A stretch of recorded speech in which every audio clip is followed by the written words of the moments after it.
Welcome to the VHF UHF channel, and this is a interesting part of the hobby of satellite tracking. So we often talk about the fact that a lot of satellites are transmitting in the 136, 137 megahertz region. It is a frequency range that is set aside for satellite downlinks and space signals. Well, one of the interesting things about this is there are like dozens and dozens of satellites out there. They've been put in orbit, for a long time. And there are a lot of them that, as time went by, they were deactivated, they broke down. Sometimes the batteries died or some technical glitch. But one of the things that happens fairly often is a dead satellite that suddenly comes to life and then starts a process that is kind of doing a little bit of detective work and trying to find out what could that signal be. So I do this from time to time, and I suggest anybody that wants to find out if anything unusual happens. And like I said, it happens often. I know that there's quite a few radio fans out there that actually do this. It's one of their what they like to do is like to track down old satellites that might have come back to life. The thing to do is, of course, to scan between 136 and 138 megahertz. Anything can happen. It could be tones. It could be just an open carrier. It could be all sorts of weirdness. It could be some kind of data.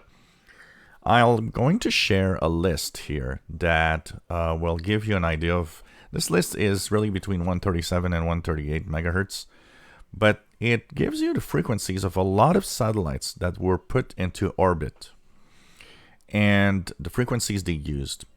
And the reason why this list could be useful is simply because if you do hear something on a frequency that's in this list, then you have a potential list of satellites that possibly could be transmitting. So it's not a complete list, but it's a pretty good one from what I see. And if you see frequencies in red, it means that some of these have actually been heard. And the red means it's possibly active. So one of the satellites might be active. Then, of course, on frequencies where there's a lot more than one satellites, then it's the detective work to try to find which one it is. And how do you find that?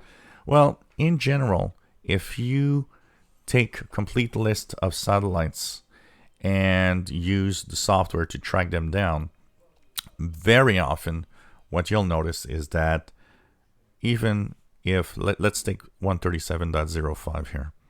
So there's 5 satellites. If you would hear a signal there, then you know that it could be one of those 5 satellites. And the way to know which one it could be, simply track them. Look at where they are in orbit. If you hear a signal and one of those 5 is above you at that time, there's a good chance that that's the satellite you're listening to. So that's how the detective work can actually be done. And so it gives you an idea that it might be, a broken satellite that came back to life suddenly. It happens extremely often. So this is a nice list. Check it out. It is between 137 and 138 megahertz, and it contains a lot of satellites that have come back to life.